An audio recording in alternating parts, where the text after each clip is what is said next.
Halo guys, saya Yosi Febrian Hanusa dari kelas 101. Sekarang akan menjelaskan ulang dua siklus dari materi biogeokimia, yaitu siklus fosfor dan siklus sulfur.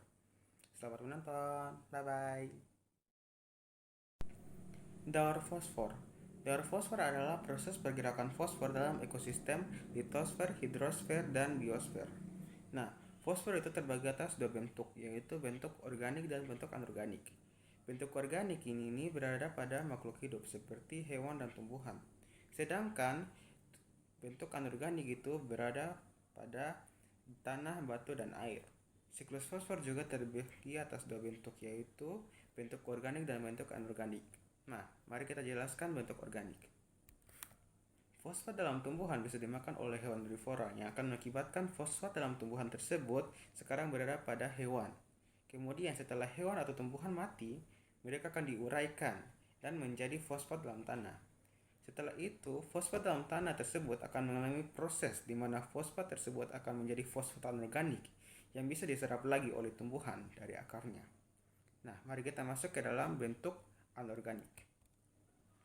Fosfat dalam tanah bisa mengalami pencucian karena air, sehingga akan menjadikan sedimentasi atau pengendapan, yang kemudian akan menjadi batuan baru. Batuan baru ini bisa mengalami pengangkatan secara geologis dan akan menjadi gunung-gunung atau batuan-batuan yang sangat tinggi.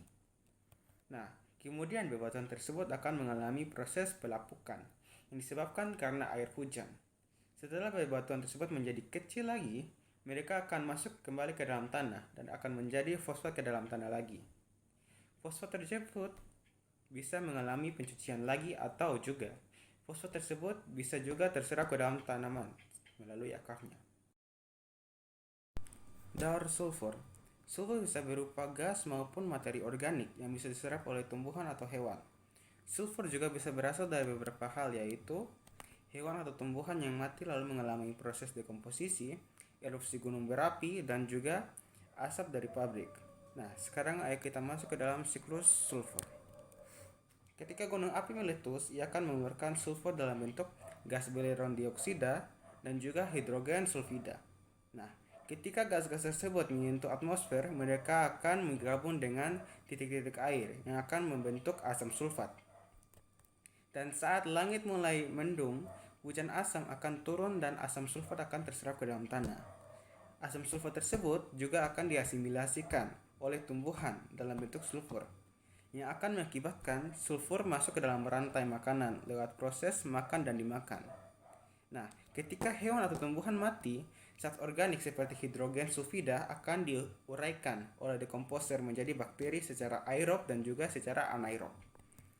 Jika dilakukan secara aerob, maka akan menghasilkan sulfat anorganik yang akan diserap oleh tumbuhan. Sedangkan jika dilakukan secara anaerob akan menghasilkan senyawa sulfida beracun yang akan terkandung dalam magma gunung berapi. Kemudian ada juga fosil.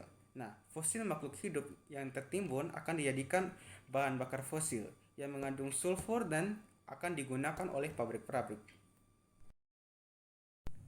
Ya, sekian dari penjelasan ulang dari saya. Terima kasih sudah menonton dan sampai jumpa. Bye bye.